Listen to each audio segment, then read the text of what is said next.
to the Dangerous Faith podcast. I have my team here with me, Zeke, Justin, Isaac, and Mariah. We're shorthanded a little bit today, but it's okay. We have all the favorites here.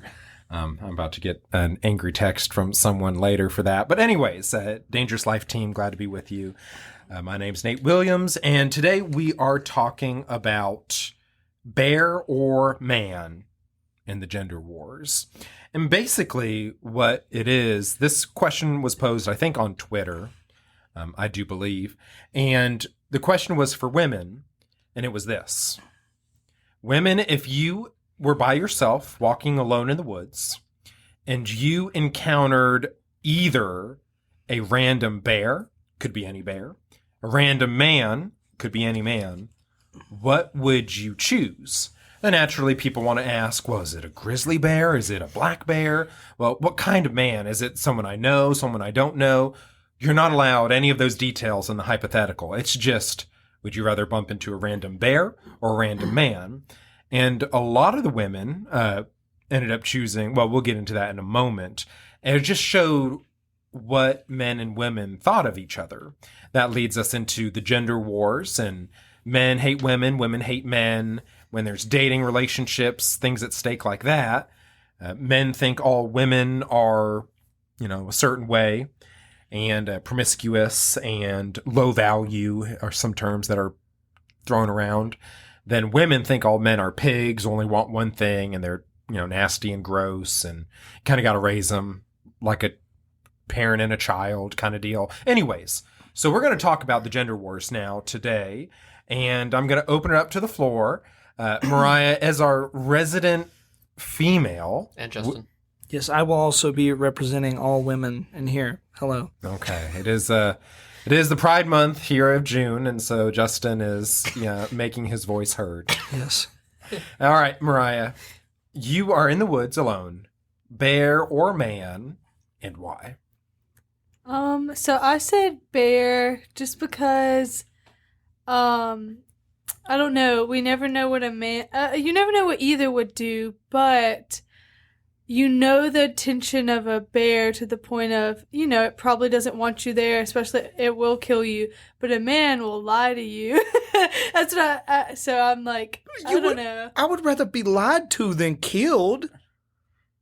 I'm just saying. All the options, I guess, of the man, just as a woman that could be done to you versus a bear, he'll get mauled. Maybe you'll, but like. So Justin, one factor of this that you got to take into consideration, the bear at worst will kill you, but the man can do other kind of things to a woman that she would really rather not happen to her. So there's another factor you do have to take into consideration other than just death. Okay, well, I'm just saying the thing she brought up was lying, and if it's either being lied to or mauled, I'm going to choose to be lied to. Well, Mariah's not going to cover every possible scenario. Has to. If you're going to represent women like me, you have to cover everything. So I think Justin is proving Mariah's point a little bit. Isaac, you have any thoughts? What if the man took you, Justin, kidnapped you, put you under his bed, and locked you under there forever, and only let you eat one cheese puff a day? Is he handsome? And lied to you. Is he handsome? No. Oh, then no. That'd be awful. So bear for you. So bear. I guess man. If that's the option, bear. I'm choosing bear. All right. Justin, the resident female, sides with Mariah, the biological female.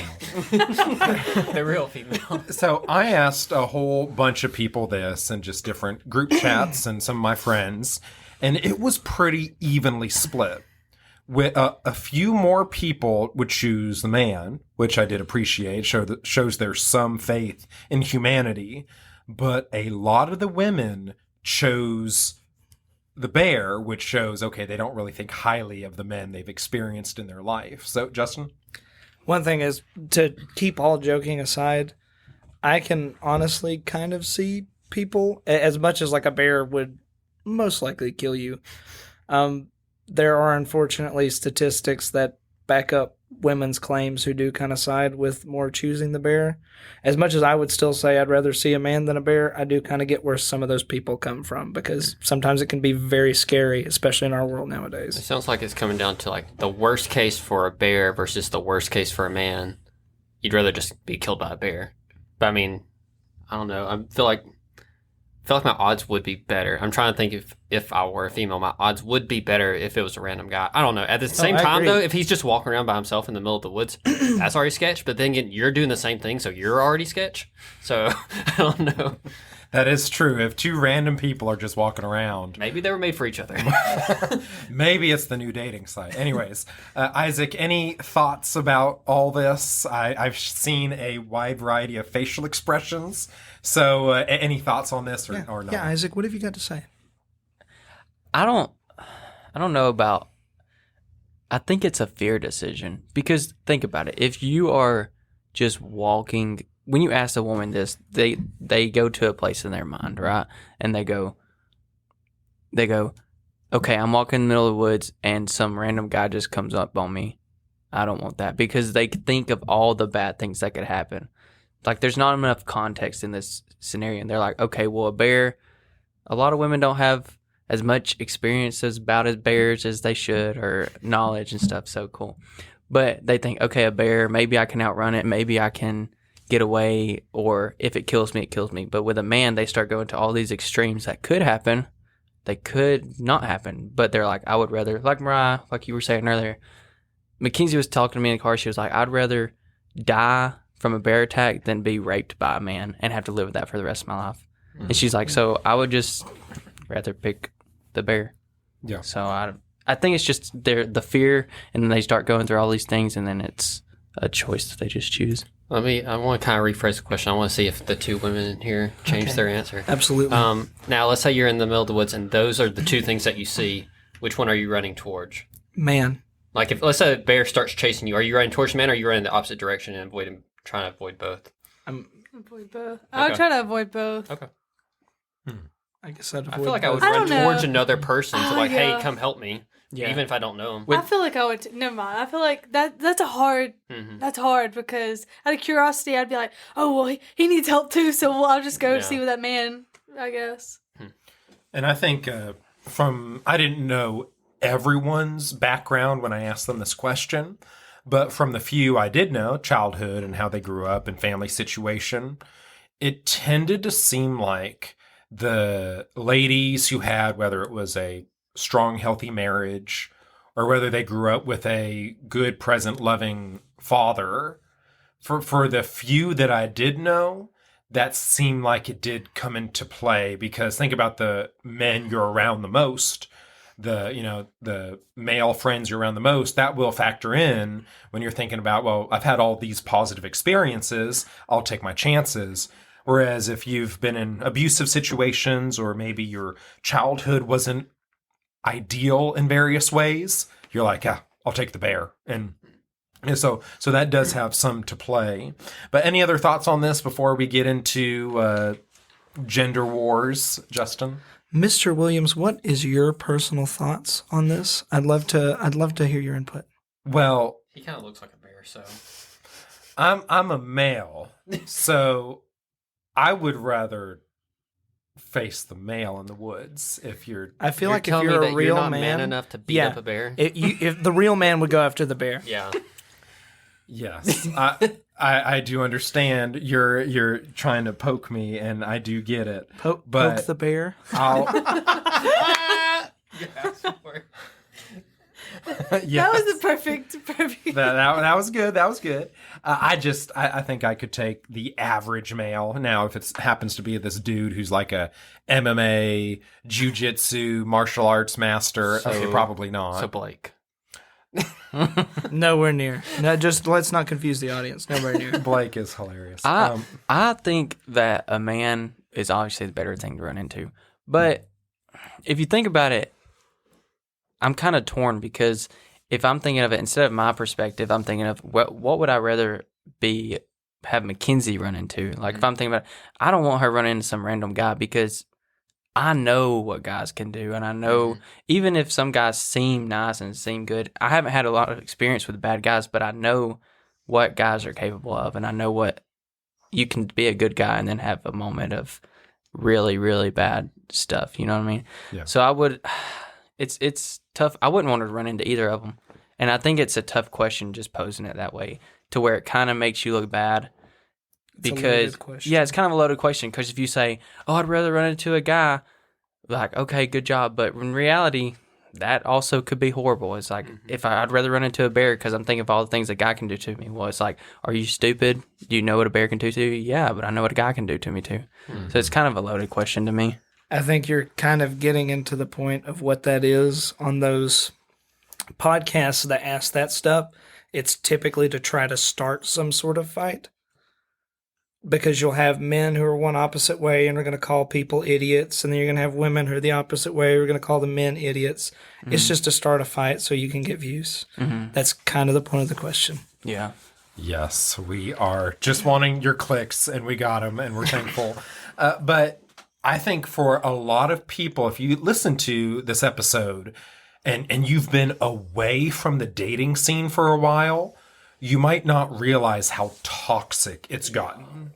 Where trying to date, and we had a episode a few episodes back between Corey and Nikki talking about dating in your 30s, and they just talked about how at times it can be an absolute wasteland, how they might more describe it, and so might not realize how toxic it is the way men and women view each other. And so naturally, we're Christians, brothers and sisters in Christ. And so we're wanting to try to help with that as best we can so that we don't hate one another, and, healthy marriages can form, and families, and we need that for society. So just some important things to talk about. But Mariah, turning to you as our biological female on the podcast, when it comes to your experience, but also your lady friends as well, what's it like dating right now, trying to find a good guy? Is it, are they plentiful? Is it like the desert? They don't exist? Like, what has been your experience with like dating and men in general? I'd say, I don't know, it's definitely pretty difficult. I feel like everyone's either married already and has somebody, or especially in the culture of the South. Now, it's definitely not like that when I've lived up north or out west for a time, and that is definitely not the culture at all. But down here in the South, seems that everyone already has someone, and if you don't, then you're just there. Yeah. And then trying to date definitely, I guess, is confusing in the aspect of it seems like men don't understand the seriousness of it, if that makes sense, or from my experience. But yeah. Okay. Now open it up to the three gentlemen here. We have 2 married and 1 single. So when it comes to your experience, go back to your dating days, or, just the women in your life, you get what I'm trying to get to. What was the experience, or is the experience for you with women? Plentiful? Was it a desert? Not available? Y'all share your thoughts. For Isaac, it was obviously plentiful because he's got good looks. So everyone was Isaac desperate. has What are you talking the blonde about, hair. Zeke? And I'm kind of understand how Mariah feels in the sense of like it kind of felt that way. And I think the hard part about it, and I don't even think it's part of it has to do with the South, because like you end up a lot of times like marrying someone that you've known for a while. So it's I can see why it'd be hard to find someone as years go on, because a lot of people end up with like high school sweethearts and stuff like that. But at the same time, I lost my train of thought. But Take your I time. don't know. It's like my mind's like lightning, one flash and then it's gone. There you go. Isaac, any thoughts there? We'll let Zeke recover his train of thought. Yeah. And what was it like for you when it came to like the dating scene and all the women who threw themselves I at remember. you? So what I was going to talk about was that not only is it a cultural thing, but it's also kind of like how society has, let's call it advanced, I guess, to the point to where like you don't really do any of the social activities in person where you're actively trying to go meet new people as much. Correct me if I'm wrong. Like a lot of stuff is done online. Like we have social media and other ways. Like most people meet nowadays is through apps. Am I wrong on that? Or No, I'd say that's correct. okay. I mean, that's how it was for me whenever I was single. Like, trying to think, I only met like maybe one out of a few of the girls I dated before Chloe was. Only one or two of them may have been like in person. I met them through work or something like that. Most of them was through a friend or through some kind of app or something like that. Yeah. And that naturally, as you get older, I feel like that just gets harder and harder because you get this very dense group of people who there's probably a reason they probably haven't taken the time to work on themselves the older you get. And unfortunately, some people do, and it's unfortunate that they can't find anyone, but like there are a lot of people in that age range and age group that the reason why they haven't been able to find someone is because they refuse to work on themselves. That's not everyone. I'm just saying like there are those people, and it's hard to sift through those people versus the people who are genuine and are ready for relationships and good for relationships. That's why Leonardo DiCaprio gets a new 21-year-old every couple years. I think that's the way to go. I think that it's there's plenty of people out there, but not plenty of people that you're, I want to say compatible, but plenty of people that you're looking for. Like for me, I didn't date a ton in a high school or after high school because I never really found somebody that I wanted to be with. But eventually I just kept waiting and then found somebody. But I don't know. I think there's people out there, but sometimes it's just sifting through the good people until you find the one person that you're going to be with. I think that's the hardest part. It's just waiting. And I'll speak from someone who was too anxious to get with to be with someone, like to find a wife. Like it was really easy for me to just settle for someone who I knew wasn't good for me and I wasn't good for them, and I would just go from person to person like that. And instead of just being patient, I think you were probably definitely more patient, which is ironic for a lot of reasons. But you end up being the more patient one, the more mature one in that area of you. Like you said, like if you didn't think someone was for you, you just wouldn't waste your time on it. Yeah. Not because you didn't like that person, but because you knew it wasn't going to work out. Whereas I was like, I can make it work. Yeah. I can fix them. It's fine. And that just never worked out really. Yeah. And so talking expectations. So for example, one big thing that's a source of a lot of arguments online is traditional gender roles versus like new, both people can do everything in a relationship. So for example, women will tell men, all right, you need to have a house, good paying job, and that makes you eligible. Men are like, all right, well, if you're going to do that, are you interested in, is there any submission there? Like, are you going to follow my leadership? Are you going to maybe help to take care of some of the house things? And the women get offended. They're like, it's 21st century. We can do everything a man can do. And now we should divvy everything up 50-50 with housework and paying bills and all that stuff. And so we're caught in this weird world between expectations. 21st century, but also people do enjoy traditional values. Women often want a more masculine man. Men want a more feminine woman. But then it's, again, 21st century, what still holds up? Do y'all have any thoughts on that? Was that ever an issue for y'all? Expectations, roles in a relationship. I guess it's kind of an open-ended question. Anyone want to jump in? They've actually done studies, and I think a lot of this, like you get a lot of people who get really heated about this thing, but like if you just look at the numbers, like they've done studies on like what do women prefer versus what do men prefer generally. Not every single person. We're all individuals, but I mean generally we have some things that we have in common, and like you said, most women won't, even if they want to work their own job, they still want a man who typically makes enough to support them in case they choose to not want to work or whatever it is. And they want someone who's going to be available and able to help out with the kids at home and stuff. And there's like a list of 5 things, and they were all the things that we would call just traditional. And then people get mad like, no, that's that's discouraging to women. Like, women are the ones who Sexist. say they want it. Like, Yeah. and if you don't want that, that's fine. Like, but like you're saying, expectations is what it comes back down to. Even if some of these things, I'm not going to get into the weeds of it, but even if there's something that's not like a moral good or moral bad that you should or shouldn't do, not expressing that expectation is going to be a thief of a lot of joy. Like, that was one of the things we went through in marriage counseling, of making sure we write out even the tiniest expectations that we expect in marriage, because if you don't ever voice your expectations, they're never going to get met, or they might bring up sore spots that you need to work through ahead of time. Okay, that's wise. Communication.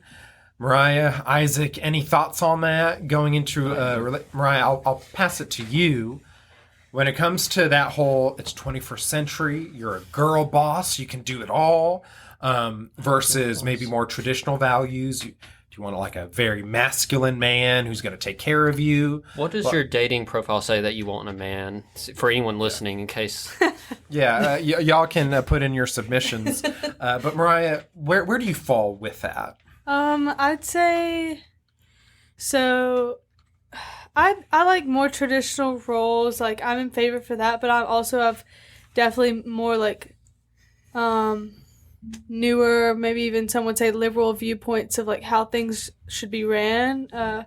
So I'm pretty mixed, but I definitely say like man pays, like they should be very gentlemanlike in the thing of opening doors, doing all the things, the classic things that when you think of that a man should do. And same for the woman. If the man is working all day and I am blessed enough not to have a job, then I should be, keeping up the house or, having the food ready, things like that. But So you wouldn't consider that as like Degrading. controlling, degrading, demeaning? No, definitely not. I think everyone has a role. Mhm.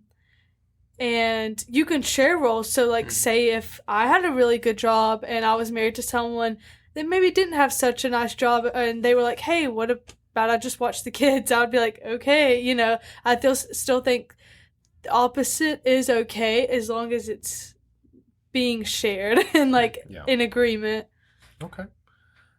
Isaac, any thoughts there? Traditional versus 21st century girl bosses. Anything you want to share? Traditional works. Traditional works. That is Isaac's thoughts there. So, all right, we kind of described the way people view one another. Women blame men, saying, "Hey, y'all need to grow up. Y'all need to, work hard, save up, pay for things. You need to be a man." Then men are like, "Okay, like we said before, are you going to submit? Are you going to fulfill traditional feminine roles in the household? Are you going to follow my lead?" And then you can imagine online how that goes. But Zeke, you wanted to jump in? Mariah said something I thought was really good. You mentioned how we all have our roles and we're all a part of the same thing, in the sense of like, that's something that I've heard talk about a lot, of like, even when it comes to kids, like at the end of the day, like we're all one family and we all should be working together as a family. And sometimes that means that it looks like I'm doing something that Chloe would typically do, and other times it looks like Chloe's doing something I would typically do, and that's okay, because we're all striving for the same goal. And that could be a bunch of different things. It could be that we're trying to create a certain lifestyle for our family or our community or whatever it is, and that even goes into children, of like letting the children have, not that I'm a parent, just speaking from experts, not myself, but they talk about like even giving the children, helping them understand that you're not just a thing that's here for our enjoyment and pleasure to be around, but you're also a part of this family. Like, you have roles and responsibilities just like me and your mom do. And we expect you to be a part of it too. And you're not just some bystander that's here for 18 years and then you leave. Yeah. Good points there. Now, moving forward, okay, how can we as Christians lower the level of toxicity, anger, resentment? What are ways that we can view gender? What are things that we can in our own lives? Because we all know, married friends, single friends, you talk with them, advice and worldview and stuff. How can we help this get better in our own circles? And any thoughts there, Zeke? Close communities. 1, family communities. 2, friend communities. So if you don't already have 2 or 3, I try to say minimum of 2 or 3 close friends of your gender who are not afraid to call you out on your bullcrap. So for guys, what that looks like is if you have a minimum of 2 or 3, you can have more, but if you have 2 or 3 guys who, if they see you like having an attitude or something with your wife, that they're willing to say, hey, dude, cut it out. That's not okay. And you don't get upset with them. Like you've given them that kind of permission to speak into your life so that they can see the things that you can't see that they can see. They can call you out on that, and that decreases how we act. And then we can keep spreading that throughout different communities. 2 is families of being good father figures. And that comes from the community thing too, of like if other dads see us being a bad dad, they call us out on that too.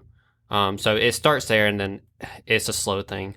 Like you think of, there's unfortunately a lot of dads who aren't in the home anymore nowadays, and that's a big breakdown, I think, of our community. And the problem that leads to is like both guys and girls grow up without good figures in their life to show them how they should live and how they should act.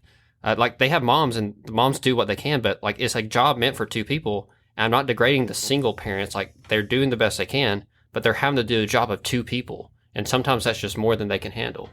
So like getting back to where we're not so easy to get divorced. Like I think our divorce laws got way easier a couple decades ago, and since then it's just divorce rates have skyrocketed. And I get that there's certain circumstances, but that doesn't excuse the ones where we leave just because we don't feel good anymore and we just don't want to work for it. We got to get back to where we start actually we actually start committing to people and sticking with them. Yeah, good thoughts. Mariah, did you want to say something? Oh yeah, I was just gonna say like understanding certain values. Like I know that's should seem like common sense, but to a lot of people, just basic things, how you should treat a person and treating the opposite gender. Although, you know, especially like, even me as a woman, like, oh, he's a man, so he's not going to think about this like that. Or, you know, being quick to judge, like, oh, well, they don't know anything. You know, a man won't know how to do this or that. When, you know, you're not even giving them a chance. So I can even say that for women. And, you know, I know men probably do the same thing, but just, you know, sticking to your values and treating others really how you want to be treated in the relationship too. Yeah, good thoughts.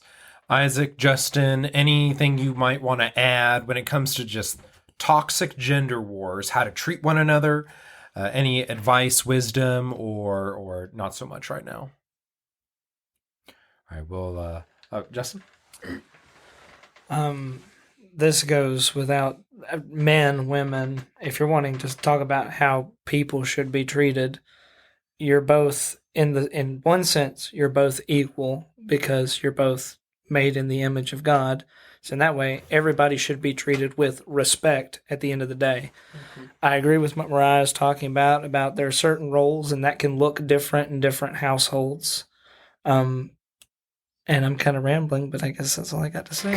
No, it's working with one another, and there's not a cookie cutter way things have to be done. Those are good points. I think I'll finish up with a few observations on my own. Bouncing off what Zeke said, avoid toxic people. In that, don't bring them necessarily into your closest circle where you allow their toxicity, their hatred, their negativity to influence you. So, for example, someone right after a breakup or a divorce, or maybe they grew up in a not great household, those things do happen. But one of the byproducts is they can become very bitter. They're bitter towards the opposite sex, and they say, oh, all men are this way. All women are that way. And it's their own opinion. They're free to have it. But you have to be careful of not allowing the toxicity, the bitterness of other people invade your heart to where their negativity then becomes your worldview. So be careful the type of input and values you allow yourself to be around. Because, you know, let's say, this happens sometimes, mom with a daughter, father with a son. It's like, oh, I had bad experiences, and so you will as well. That's not very healthy. Zeke, you wanted to hop in? Yeah, and bring this all back of, you brought up the point of, you know, you might have been raised in a bad household, but that doesn't mean you can't start now training up your future kids in a way that they should go, in the sense of like, I see these videos that Chloe shows me on Instagram of all these little kids who, it'll either be a boy or a girl. If it's a boy, the dad's always teaching the boy how to treat his mom, and the little boy will say cute things like, "Mom, you're so pretty. Mom, I got you flowers." And like the dad visually shows the son how to treat a woman. And I think in the long run, that's going to play out to be, they're going to be some of the best men growing up, and they're going to know what to do. Whereas we don't all get that example. And then same for, if it's a girl, the dad shows the girl how a man should treat a woman by, whenever she's old enough, like taking them out for daddy-daughter dates and doing things with them and showing how a guy should treat her whenever he takes her out and stuff like that. Like, you're building these examples from the get-go. And unfortunately, we've never done it perfectly, but I think we're starting to slowly get to the point where we realize we got to start doing that stuff early and earlier. For those who have kids. Yeah, good Isaac. thoughts. To build on that, me and Mackenzie were actually talking about this the other day because we want to have a lot of kids. But she was talking about how sometimes she was like, I really wish we would have had a girl first. Not wish we would have had a girl first, but she was like, I was kind of nervous about having a guy because I don't know how to raise a man to be a leader, to be a good man. And I was like, Mackenzie, that's not your job. I was like, your job is to teach him how to treat women by showing him, love and all that stuff, like showing him what a woman should be like. And I said, my job is to teach him how to treat women, like as a dad, as a man, be a leader and all that stuff. And I think just building back the family dynamic, putting Cross back in the home, all these things are going to help, because once we start getting away from the things like single parents are okay, single parents can do it all. You can't do it all. You can't give a child everything they need. Statistics show that. You can see the kids who have single parents, and I'm not saying that those people are wrong because, you don't know their situation, but if we could build back a society that's like, we need 2 parents in that home, that would help so much. That should be the exception, not the rule. Yeah. And it's become pretty common nowadays, unfortunately. And like you said, there's exceptions. People die. Things happen. And it's out of your control, but for the things that are in our control, let's control those things and then let the exceptions be the exceptions. Yeah. Y'all bring up good points. I think another point I'll bring up is grace. Mm-hmm. We live in a very graceless culture. So if a man or a woman, let's say has a high body count online, the answer is, oh, that person automatically can't be a good partner, can't be a good spouse. That is graceless. That is not Christ-like. You can live a certain way, and then obviously God changes hearts, and you can change the way you're living, and you can make an incredible spouse. So be gracious. Oftentimes you'll see online, whether like the Reddit forums and marriage advice, and the husband might make a mistake, might raise his voice, might say something very ugly, and then you'll see in the comments, you go to the wife, oh, wife, divorce him. Just, he made a mistake, get rid of him, you could do better. It's like, hold on, you got to grow together. And vice versa, if the wife makes a mistake. We have to be willing to give one another grace to grow up. You grow together, you grow old together, you learn. And we don't have that. The moment someone messes up in a relationship, it's break up with them is the advice we get, divorce them again. And that's really ugly, and it's not Christ-like. And both men and women starting out will have a lot of growing up to do, and you have to grow with them together. No one's a finished product. And so that's point number 2. I'm trying to remember point number 3. But just be careful of those statements. All guys are pigs. All women are promiscuous. Again, that's the word I tend to use as opposed to other stuff you'll hear online. Whenever you hear all, it's like, okay, you're about to hear something where someone's not being nuanced. It's just ugly, doesn't help the conversation. But just some tips with me. Surround yourself with good people. Zeke gave great advice. Model good examples in the home. Beware bitter, toxic friends that just want to, indirectly they're hurt, then hurts you if you adopt their worldview. Just things to keep in mind. I want to say one more thing about the surrounding yourself with at least 2 or 3 good friends is if they're going to be good friends, it's going to be awkward at first to kind of get this going, but like you need to make sure that they've given you permission to speak into their life like that. I say that because if you just start going around to all your friends like, hey, bro, you need to change this, you need to do this, and they don't want your advice, it's not going to do anything for them.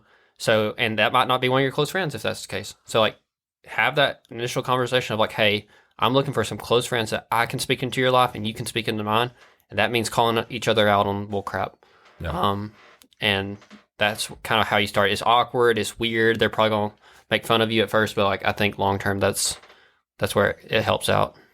Yeah, good thoughts. Any other points y'all want to make before we finish up the episode? If you're a single man, be the kind of man that the woman that you would want. And if you're a single woman, be the kind of woman that the man that you would want would want. Exactly. That would be my advice for And you single can find people. Mariah at 256. So anyways, anyone want to submit any applications? We are taking them. All right, friends, this is, I was about to say priority talk. Nope. This is Dangerous Faith. We typically have an episode every week. We've taken the last couple of weeks off. It's summertime, but that's typically our schedule. We're on Facebook, Instagram, Twitter. Come follow us. Let us know if there are any topics you would like for us to talk about. Until next time, well, Justin, Blake's not here. So do you have any song you want to send us? Any riff? Anything you want to finish out with? I'll just do Blake's typical. Yeah. All right, that is Justin. Until next time, talk to you later.